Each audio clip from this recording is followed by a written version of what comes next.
Charan Surdhar.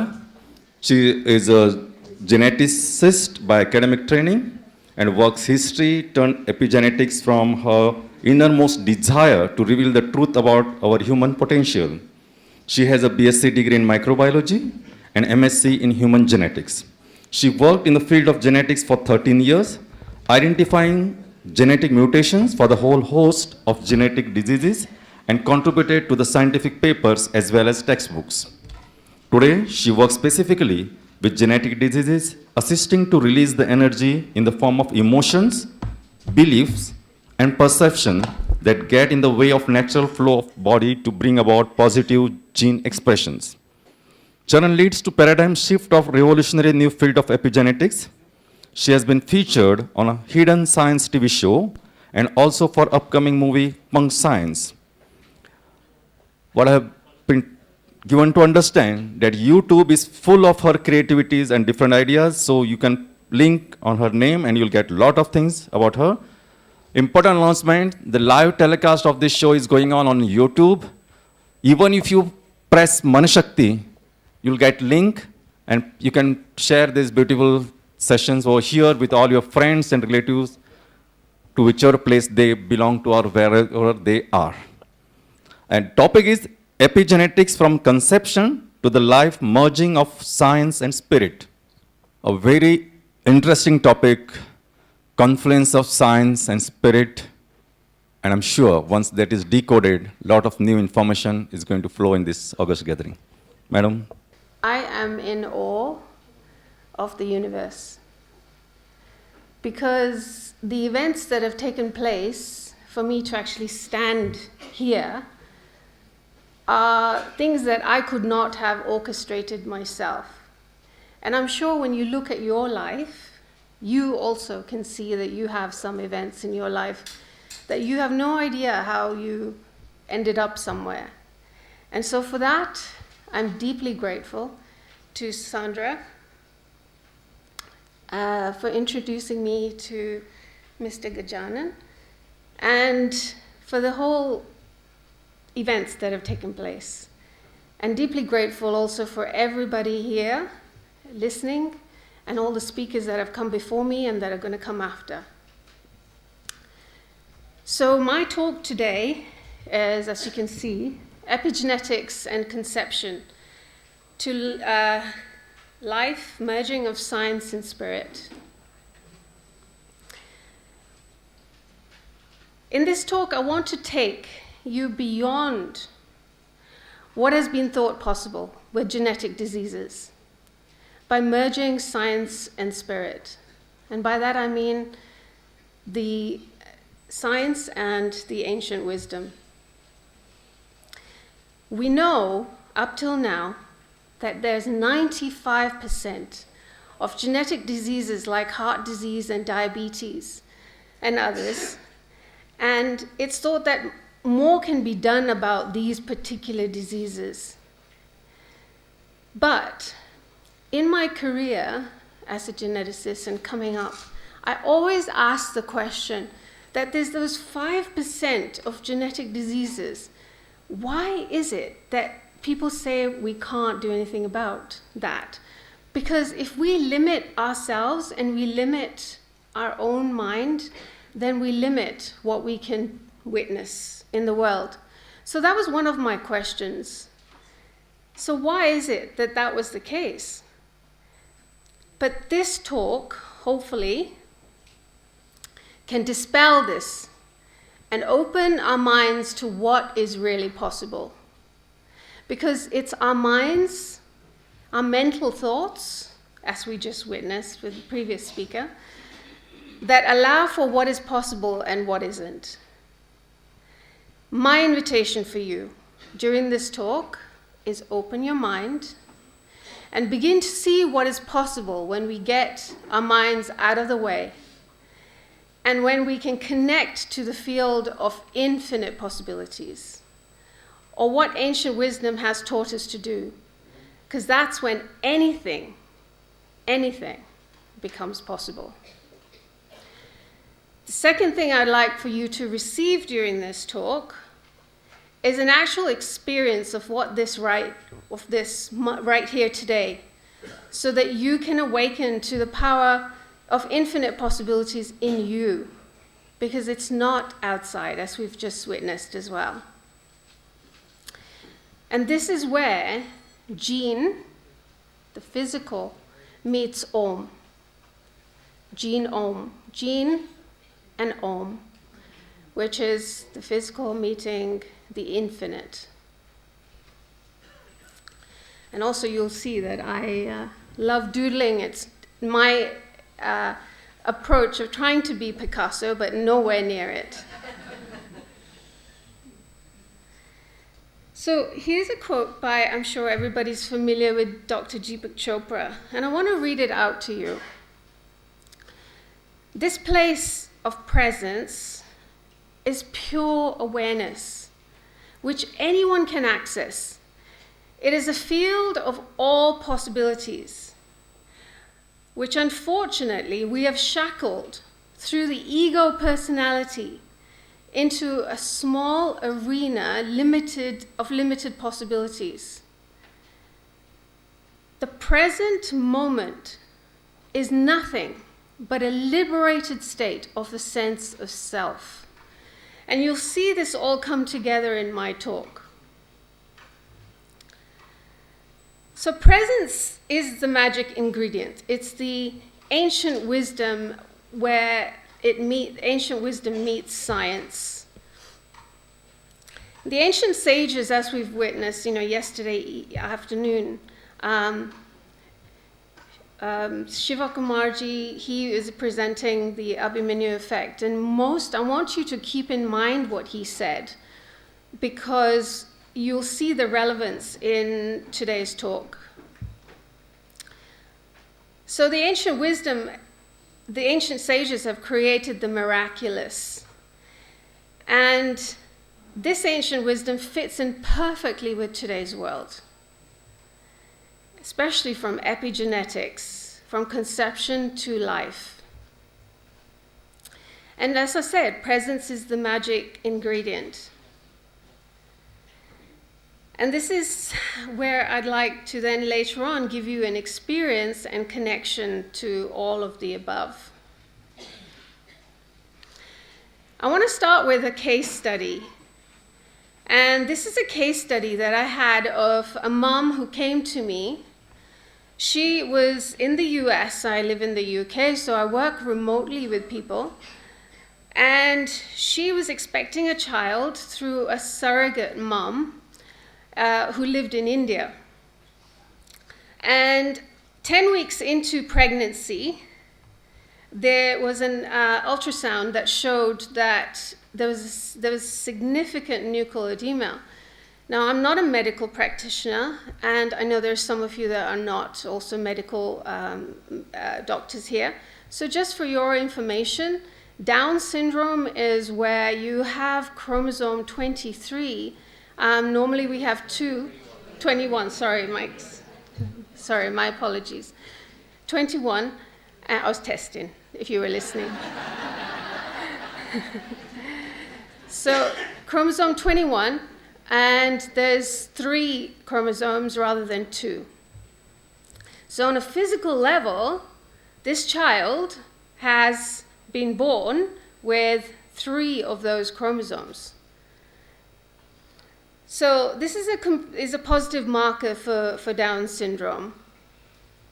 And I began sessions with her, and the sessions included working with her, working beyond time and space, working with, and I'll come to the time and space thing, working with the egg, working with the sperm, working with the whole quantum field, not looking at whether there's, what's happening right now, but looking at weeks later, she had, the surrogate mom had a scan, and the results were normal. There was no nuchal edema.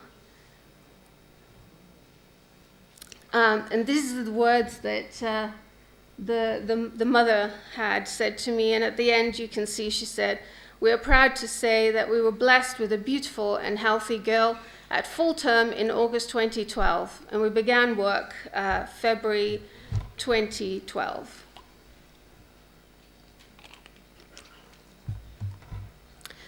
So, coming to the next bit, sensations and epigenetics. Why would they be connected? If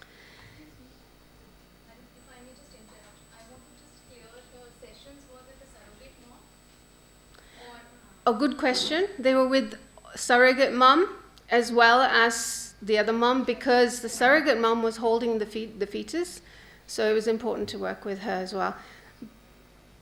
Thank you. Okay.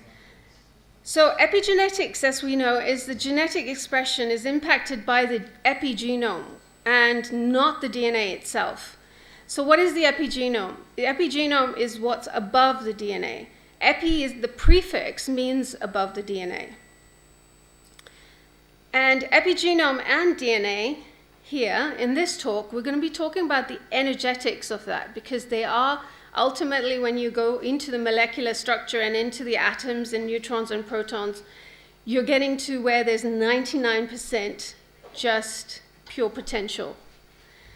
And so that's where I'm going at. And I know that we have on the physical level the histones and the methylation that's also impacting that, but I want to take this a bit beyond that.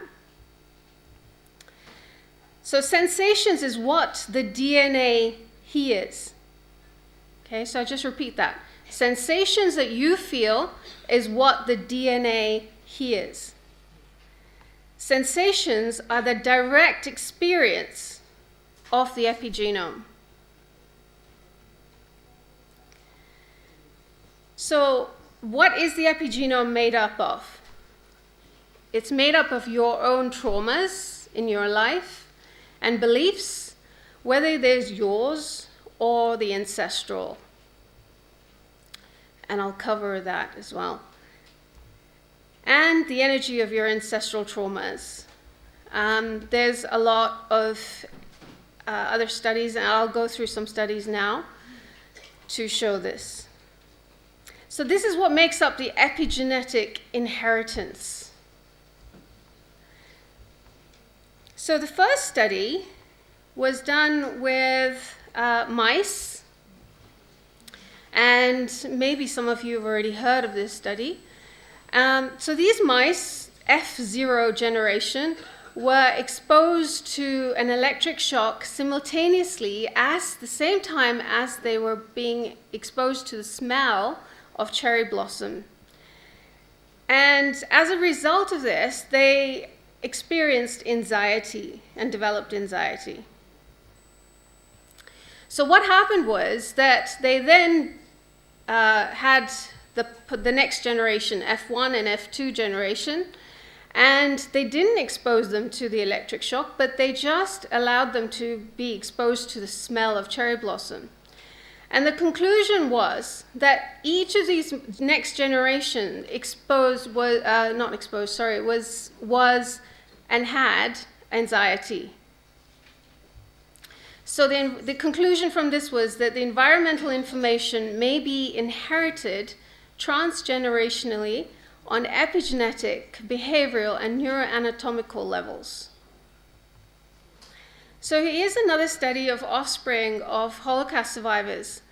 And even though they did not experience more traumatic events in their personal lives, they had a greater prevalence of current and lifetime PTSD and psychiatric diagnoses.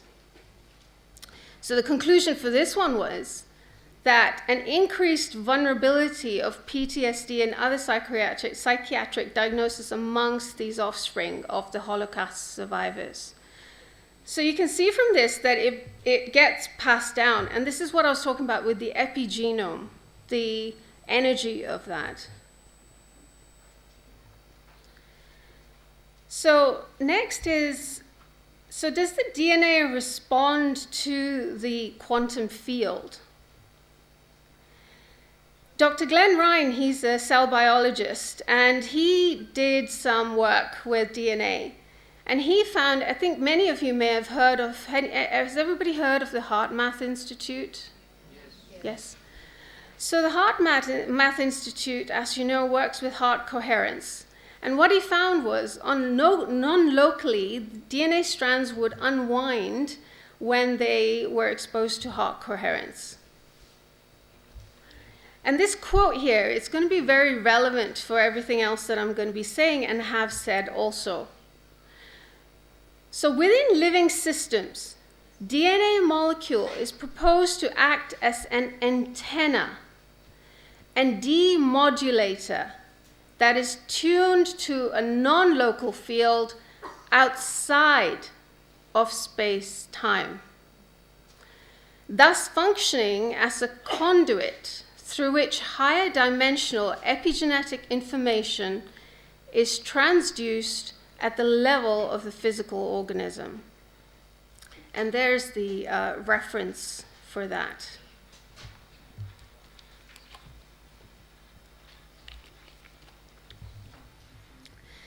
So the data presented in this particular study supports the concept that cell-level processes can be influenced by human intention, mediated via energetic interactions. And I want you to just reconnect to Deepak Chopra's quote about presence. Well, he didn't say presence, but that's where I'm going with it. So, has anybody here heard of wave genetics? Just Sandra? Okay, so just one. Okay, good. Because I found this very, very fascinating. Peter Garev is a Russian scientist who did some studies with the work he's doing, and what he found was DNA absorbs light photons, causing the photons to spiral through the DNA molecules. So what he did was a very interesting experiment. So he took, I just get it the right way around here. So he shined a laser beam through a developing salamander embryo. So the beam shone through the salamander embryo and redirected that light beam to a developing frog embryo. So here's the frog. And the frog embryo DNA completely recoded itself with the instructions and hatched as a salamander.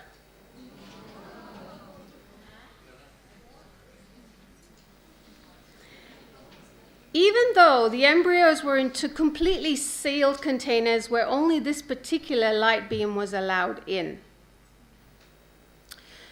So the conclusion here is frequency of the light influences genetic expression. So here, as I said at the beginning, to open your mind to what is possible and how much our heart, as Shivakumarji said yesterday at the end, about how much our heart, it plays a role in this. And we can really go beyond what we have thought is possible. And this is the reference for that. This also takes me to that it's beyond what we have thought about, and it goes beyond time and space. And I'll keep reiterating that because it's very important, because a lot of us feel that once conception has happened and pregnancy has happened, and then you have the child growing up, and then the moms will come to me and say, well, I wasn't the way that I would have liked to be now that I know about this knowledge when I was pregnant. But when we look at quantum time and space, all of that can be changed. If in the present moment, the mom becomes aware of that, and she is able to then change and has the potential to shift whatever it was that she experienced in the pregnancy, whatever it was that the embryo experienced in the pregnancy of the fetus. So that's where I'd like you to just begin to open your minds on that. So where are we at with all of this? Traumas are inherited. And DNA expression can be influenced with intention. So presence in the quantum field, how is it connected? The quantum field is a field of pure potential and infinite possibilities.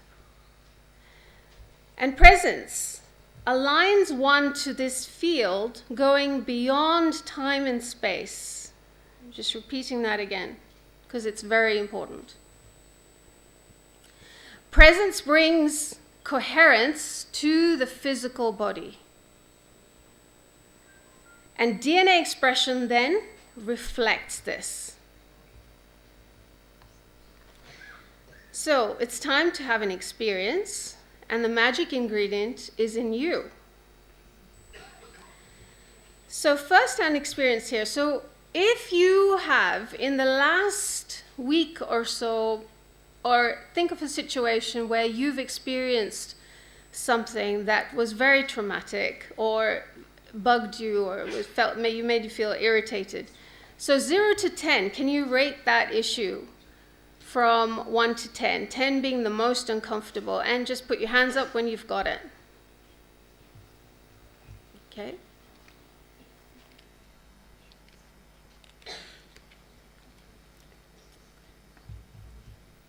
Okay, everybody got it? Think of an issue which bothers you emotionally. Maybe your spouse said something. Maybe your children said something to you. Maybe you reacted and judged yourself. Whatever it is. Got it? Okay. Are you all above 5 on that? Okay, great. So let's go to sensations. This is where we're going to tie it in. So when you think about that, just let that go for a minute. And now become aware of yourself seated on the chair, and notice the sensations of your body on the chair. And maybe it's an idea to close your eyes as you feel this. So just allow yourself to close your eyes and feel yourself sitting on the chair. Notice my voice reaching your ears and how the sound is coming to you. The feeling of the air on your skin.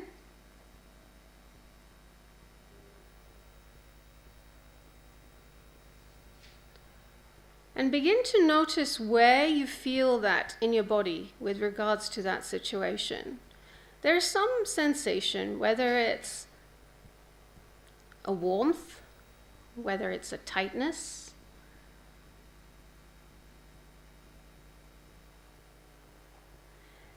And just witness it. You don't have to do anything with it, just like you wouldn't have to do anything about how you feel when you sit on the chair. You just witness.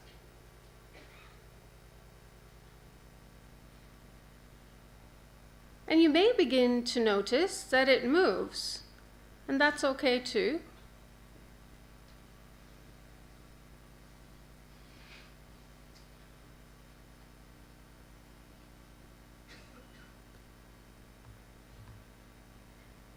So now, if you open your eyes and rate it again from 0 to 10, and notice, has it dropped? How many people has it dropped for? Okay, good. And those of you that it hasn't, it may be because you don't feel, or whatever reason, but when you repeat the exercise, it most usually just, it does. So this is the process that you became aware of the sensations in your body. You became aware of the sensations which are your direct experience of the epigenome, which is then connected to the ancestral traumas as well as to your own personal, without having to know what that is. You, in this moment, shifted your genetic expression just by that. You had no judgment, and this is an important point, no judgment. So presence is what is in the moment and allows for shift in experience in life. So I propose that presence can shift DNA expression. And so that could be meditation, yoga, but I'm talking about presence in our daily life, in every moment. That is where genetic expression can shift. And this integrates the frequency of ancestral traumas to the frequency of wholeness, because we're connecting with the frequency of the infinite possibilities, and within that, straight away, we begin to connect to that wholeness. And this is where science meets ancient wisdom. So parents can learn presence, and Manashakti is doing such a great job with how they're allowing and teaching the parents to get to this place. So it can be utilized pre-conception, during conception, and pregnancy. And we've already heard the benefits of this. So presence shifts the DNA expression of the gametes and embryos to the innate health instead of responding to ancestral and parental trauma, which is the epigenome. It puts a stop to transference of genetic disease. It impacts parents, the child.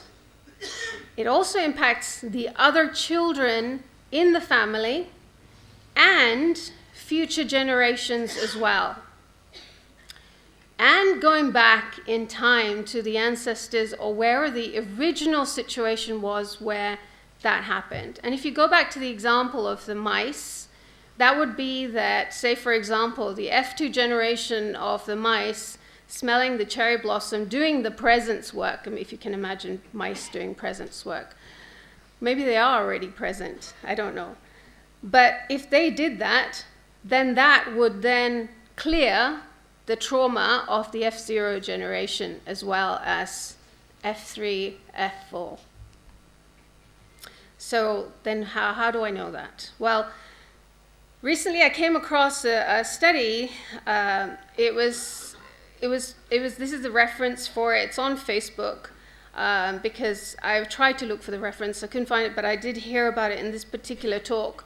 And it's by an organization or Consciousness and Healing Initiative, which is the short form CHI. It's in the US. And it's Bill Bengston and Dean Radin study. So what they did was they injected mice to predispose them to cancer. And these mice then developed cancer. What they did was then they performed healing, and the word I use is presence, cured all mice. All mice in the healing group were then healthy. The control group didn't receive any healing and didn't heal.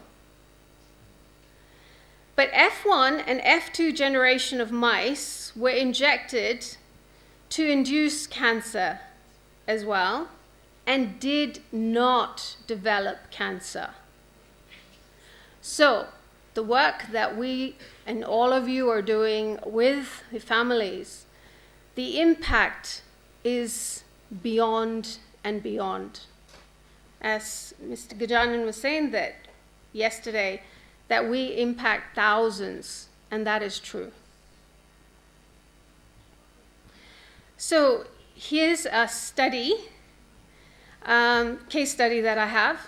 It was a cystic fibrosis child, and if you remember what I said earlier about this is one of those 5% of cases that have been thought to not have any impact. You can't do anything about it because it's a genetic condition. This is Nadia. It's a real picture of her given to me with permission from parents. And that's not her real name. She's in the US, was diagnosed with cystic fibrosis. The prognosis was that she was going to live up to 7 or 8 years only. At age 7, she became extremely ill and was hospitalized. Her pulmonary function was dropped to 55%.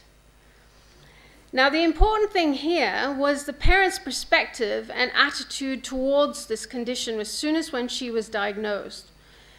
They did not want to, not out of denial, but out of awareness, decided not to actually believe in their minds that that was going to be the prognosis. And so this is a very important point, as we know, and we've been discussing about awareness for parents.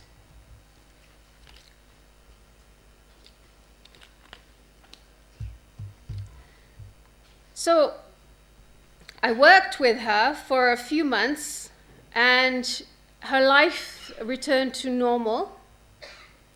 She's now 11. This is a picture of her just very recent, and has attended school as normal and gets the odd cold and recovers. And for those of you that don't know about cystic fibrosis, it results in a lung condition with mucus buildup and a lot of infections. And so having a cold would be detrimental for her, but she's recovering. And this is such a deep daily case study for me because it helped me with my question of, is it possible for those 5% to really shift?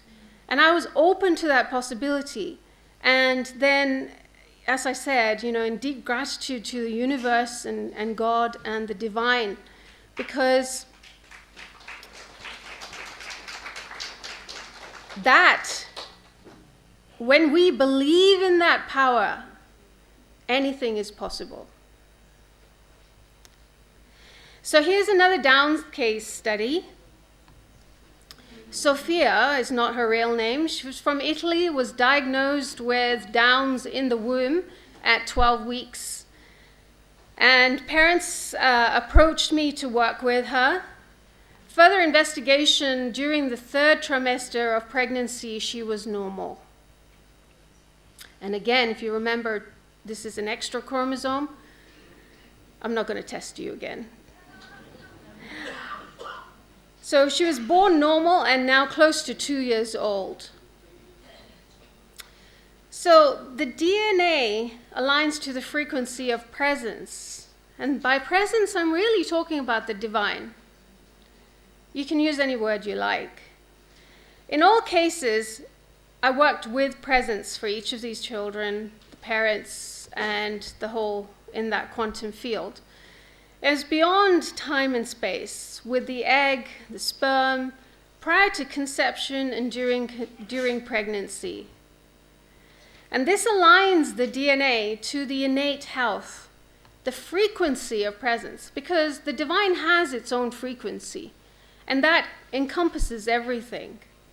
And it's integrating, as soon as we become aware of presence, we're integrating all the ancestral traumas and parental influences without even having to know the root cause of that. So presence is the magic ingredient. And here's a quote. Use your own light and return to the source of light. That is called practicing eternity, Tao Te Ching. This is the ancient wisdom. It's the frequency of the epigenome that affects epigenomic effects are negated and integrated into wholeness. And DNA expression aligns with pure source, which is the divine. And pure source is the field of the infinite possibilities and pure potential. So to repeat the quote again, so now that you've heard all of that, you may be getting it in a broader perspective.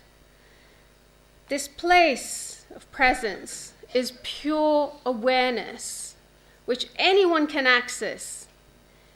It is a field of all possibilities, which unfortunately we have shackled through the ego personality, through our beliefs, through our emotions, through things that go beyond what we even know that we have in the epigenome. And by that I mean the ancestral, into a small arena of limited possibilities.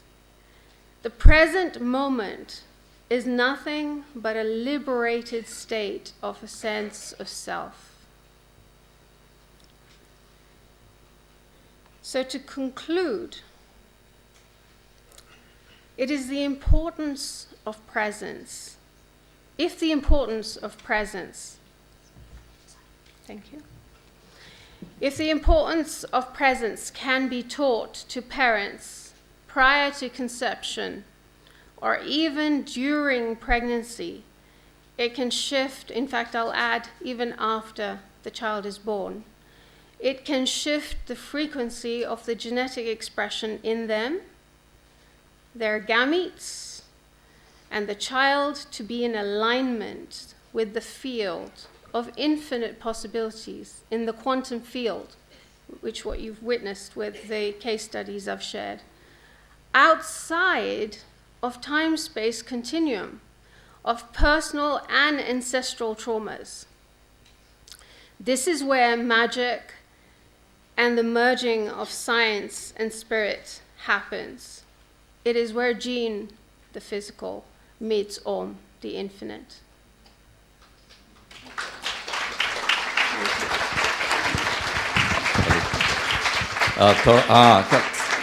As I come on the stage, the volume of the clap should increase. Okay, may I request Madam Laura Uplinger to present a memento to Charan Surdhar for the excellent presentation. In a nutshell, I can only say that if you think you can, and if you think you can't, in both cases you are always 100% right.